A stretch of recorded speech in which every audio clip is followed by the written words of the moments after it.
Дорогие друзья, сегодня мы с вами будем обсуждать по английскому языку тему The Main Parts of the Aircraft. Преподаватель английского языка Кыргызского авиационного института Иматов Э.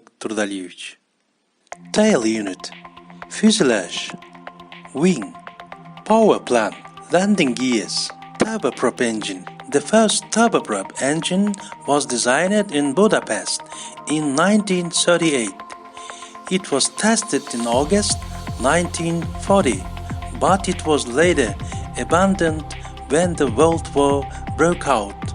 Max Müller initiated the designing and launch of the world's first turboprop aircraft engine that started to operate in 1942. Turboprop engine. Turboprop aircraft engines are fuel efficient and rotate and a mid-range speed, which can range between 250-400 knots. Turboprop engines are efficient at mid-range altitudes, but their gearing system can break down quickly due to their weight. Their forward airspeed also limited. The turboprop engine comprises a combustion chamber, which contains the pressurized air and the gas, turbine and the compressor, which together runs the turbine. The gas and air pressure create the power that drives the compressor. The propulsion efficiency of turboprop aircraft engines outweighs turbojet engine at flight speed below 500 knots. Though the diameter of the propellers of modern turboprop engines is small, these engines are equipped with many blades, which makes an aircraft stable at high altitude. Turbojet engine. Parts of the turbojet engine. Air intake. The tube attached to the front of a turbojet engine. While it may appear simple, it contributes a lot to the efficiency of an aircraft engine. Its role is to direct air into the blades of the compressor, and it can help minimize the loss of air into the engine at low speeds.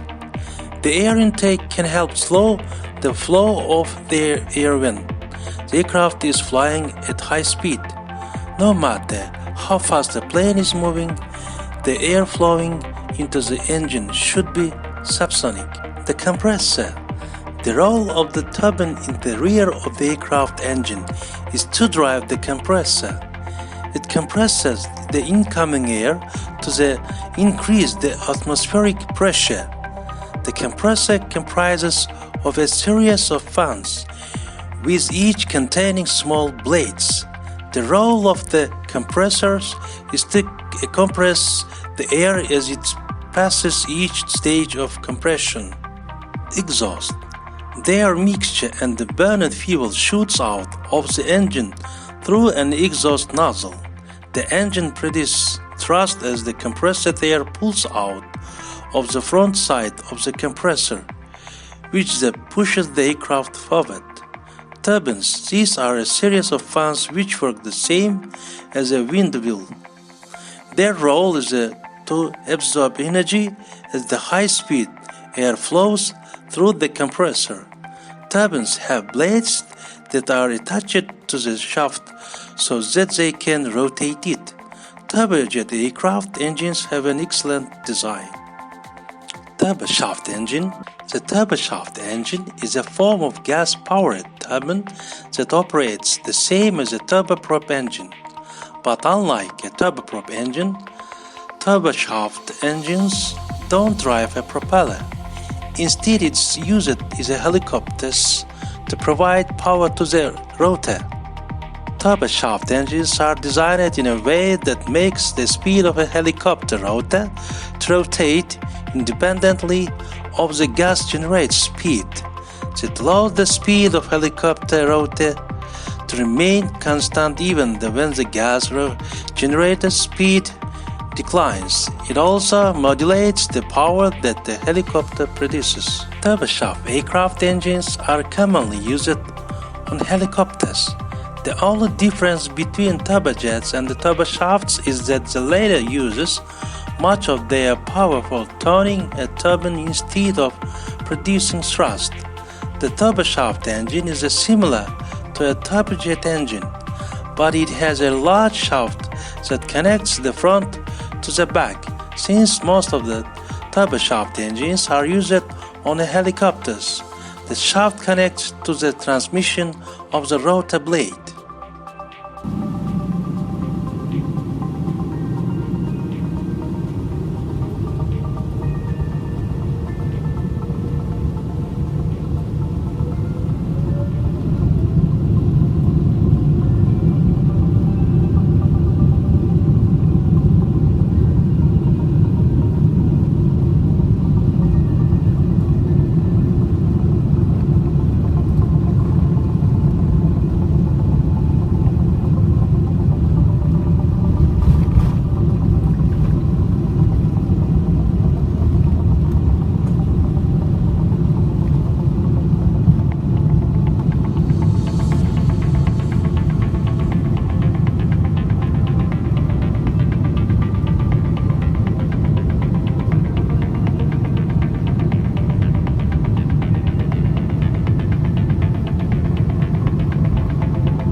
Turbofan engine. Turbofan jet engines are powering most of today's airlines. All the air that enters the intake of a turbofan jet engine flows through the generator that produces the hot air. This generator comprises of a turbine, combustion chamber, and compressor. Only a small percentage of the heat that passes through the turbofan engine reaches all the way to the combustion chamber. The rest of the air passes through a low-pressure compressor or fan after when it's mixed with the produced gas or ejected directly. The objective of the system is to help achieve a higher thrust while maintaining the same level of consumption. The turbofan jet engine cutbacks the velocity with the same level of power supply and increases the flow of the total air mass to achieve this. Turbofan aircraft engines are quieter than turbojets and fuel efficient. Their design also looks incredible. However, these engines are inefficient at high altitudes, and their frontal area is larger than the turbojets, which makes them a little heavy. Ramjet engine. These are the lightest types of engines in aircraft and they come with no moving components. The speed of an aircraft is responsible for forcing air into the engine. Ramjet operates the same as a turbojet except that the rotating parts are not present. However, the fact that the compression ratio depends on the speed of an aircraft restricts the application of ramjet engines. Airplane wings are a majestic and a highly complex piece of engineering. Quite simply, they are almost alive. On the Boeing 787, computer systems control the wings components to adjust to flight conditions, gusts, wind shear, turbulence, even being slightly too high for a landing, and all of this independent of the pilot input. You will sometimes see those wing parts move quickly, sometimes with near imperceptible adjustments, and on a landing, those movements may happen very frequently. Ailerons, the little wing. The ailerons are located on the outside trailing edge of the wing. To spot the ailerons, you will have to look closely. On a passenger aircraft, ailerons move ever so slightly from the passenger's perspective.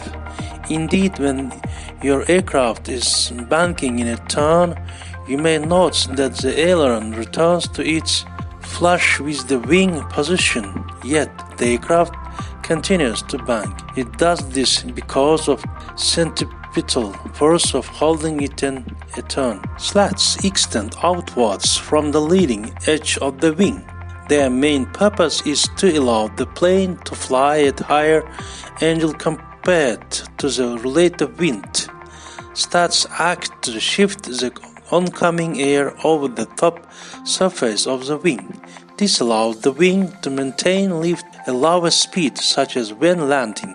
Slats. The modern wing can put the slats and the flaps in so that it is the perfect shape for high speed, high altitude flying, where the engines are most efficient. Plum said, however, when the aircraft come into land, we want the wing to produce maximum lift and much slower speed, so much like a soaring eagle coming into land. The slats at the front of the wing and the flaps at the back extend to create a much bigger surface area and produce more lift. Aircraft fuselage. The fuselage is a large outer shell that encompasses an airplane's main body. It features a hollow interior in which seats as well as the other equipment is housed. Fuselage simply serve as the outer shell of an airplane's main body. On the sides of the fuselage are the wings, whereas the front contains the cockpit and the rear contains the tail. Combined with the landing gear, these are the basic components of typical airline. Because it's the outer shell of an airplane's body, the fuselage is exposed to significant stress. Therefore, it must be designed with the strong, durable materials. If the fuselage is breached, the airplane's cabin may lose air pressure. When this occurs, it can create the dangerous equipment of a crew and the passengers alike. As the airplane's cabin loses pressure, oxygen levels will drop. Furthermore, the loss of the cabin pressure can cause airplanes to lose control. Crashes related to loss of cabin pressure are rare, but they have occurred. Tail unit. Now the functions of the tail. Why is it necessary? Since it's also called stabilizers, it can be assumed that they have something to stabilize. It's true. It is. The tail assembly is necessary to stabilize and to balance the aircraft in the air, and another for the control plane along two axes, yaw, left, right, and pitch up and down. Landing gear. Landing gear and the tail. Landing gears are a relatively heavy aircraft part, and they can actually count for up to 7% of the maximum takeoff weight. So what is its main task? And its parts are involved. The landing gear not only supports by aircraft on the ground, but also makes it possible for the aircraft to move forward on the ground with the wheels, tires and the brakes. Moreover, it's designed to enable the aircraft to reach the required speed for takeoff. Cockpit. The cockpit is the section where the pilot and the co-pilot manage the aircraft. The two main functions of the cockpit are to provide the pilot with a good angle and to make all control mechanisms accessible to them. Planes are also designed based on the same principle of any vehicle. What does the plane cockpit mean? The cockpit of the plane is where the plane is controlled. This section is like an office for pilot and the co-pilot. All data is transmitted to the pilot and the co-pilot with the help of panels with this section to ensure that the aircraft can fly stably. This is also the special section equipped with the security systems by which the aircraft is controlled. Thus, the cockpit provides every data about the plane and is designed to give the pilots a good angle during flight. What is the function of the cockpit? The cockpit is the section where all data about aircraft and the flight is transmitted to pilots via screens. The aircraft can be manually managed thanks to the control mechanisms with this section. There are also communication panels. All information about the plane is sent to the control towers through the system. Who is the cockpit team? Pilot and the co-pilot. This is the set out by the rules for standard passenger aircraft. In military aircraft, there can only be one pilot, depending on the type of aircraft. How to open the cockpit doors?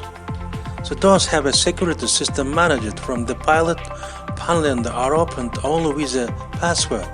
For example, the cockpit doors of the Airbus planes have 3 different models: open, locked, and normal. When the door is open, the door can be opened from the inside.